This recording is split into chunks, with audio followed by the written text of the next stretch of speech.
Hello everyone, welcome back to Sunny Live Show and thank you so much guys for tuning in. Well guys, I'm back again with the Mzansi Celebrity Stories and namhlanje sikhuluma ke ngestory ke sika Wiseman Mncube esimazi kakhulu ke la kumabona kude wethu as an actor.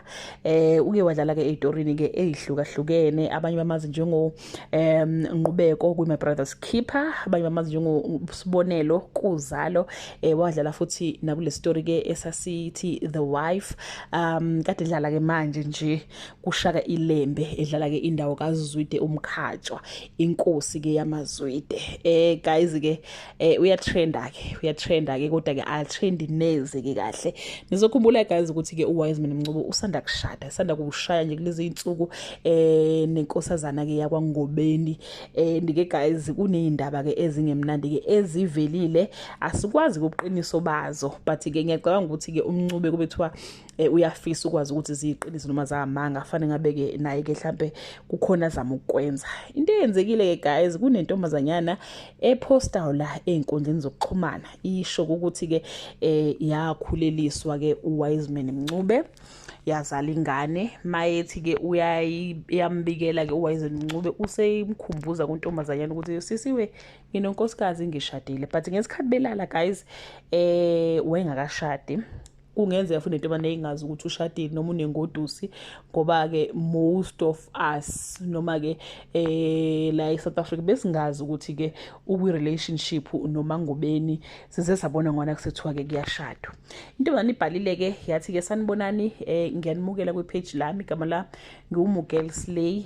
Bengisacela usizo last year December, ngithola ukuthi ngikhulelwe, and when I told baba wengane kuyena umuntu wathatha umntombi bami, wavelwa ngitshela ukuthi ke unomfazi yena. Besingajoli, kwaba into eyenzeka nje ngenxa ke yokuthi ke asilalela abazali mabesitshela ukuthi asiyeke ukuthanda izinto sisebancane. Kwaphela izinyanga ezintathu ngaphinde ngamthumela umyalezo ubhuti ukuthi ingane ngiyigcinile, wangiziba, angimazi nokuthi ke uhlala kuphi, ngingamtholaphi. Ngabeletha ngoAugust 26 kulonyanga tete ingane yomfana, futhi ngamtshela, wangitshela ukuthi ke unomfazi yena. Ngazitshela ukuthi mhlawumbe akakholwa ukuthi ke ingane eyakhe, kodwa noma ngithi akenza iDNA test ubhuti ke akazingeni.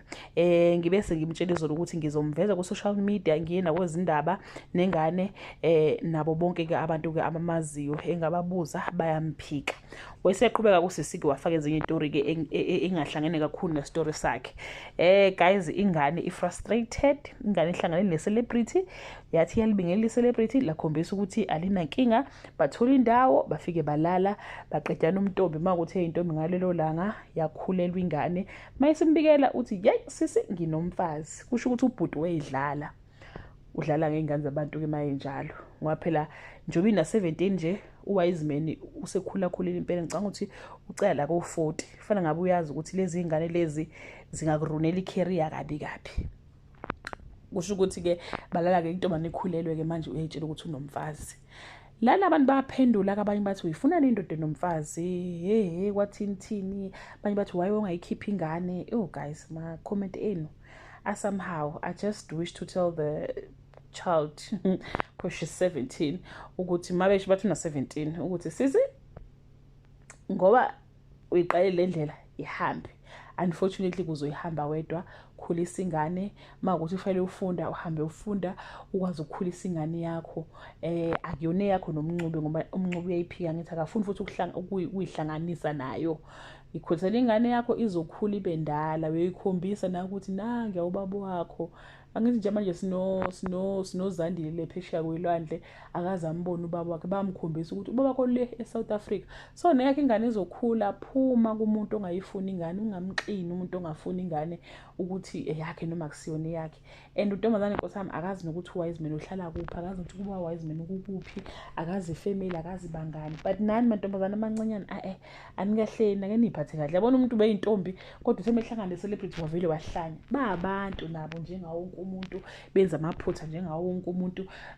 Like hayi bakithi inkosi yami ake nikhuzeke emgrooveni lapho enithola nogroova khona. Ake nihambe nogroova nihambele nifike nithengele utshwala benibuyele ekhaya. Ile mpilo le ayikho right. Yabona nje manje ukuthi sekungena eSouth Africa yonke sekufanele kucommentwe kuphendulwe ancenge uWiseman kwathini kanjani. Mengafuna ingane nkosamntana abantu phuma kuye. Phuma nje kuye uyikhulisele ingane yakho nomndeni wakho izokhula ibe ndala. Nje akukho futhi okunye esingakutshela khona ngoba ngeke azaphoqe phela ngenkani. Ngaphandle uma unabameli-ke mhlawumbe ungahamba kubameli bakho bafike bakhulume naye angazi umbophe I don't know. But nje phuma kumuntu ongafuni ukondla ingane yakhe. Ziyakhula iy'ngane bandla, ziyakhula zibe ndala. Phuma nje ku-social media, phuma ku-social media nje, delete nalowo post, uyiphilela impilo yakho normally. I don't think you are the first person ukuthi-ke abe kule simo kusona-ke. Kodwa nje zikhulisela ingane yakho ngoba uyakhombisa ukuthi unomfazi futhi akayifuni enye ingane, uyabo? Hayi, isitori lesi difficult guys, difficult. Angazi ukuthi uthini umbono wakho wena, ucabanga ukuthi intombazane efanele yenzeni, but nje mina wamiyaleza ukuthi nje hayi akaphume. Phuma kumuntu ongayifuni ingane yakhe. And bekade ngasho ukuthi ufuna ingane, Nkosi yami. Ayi. Bye.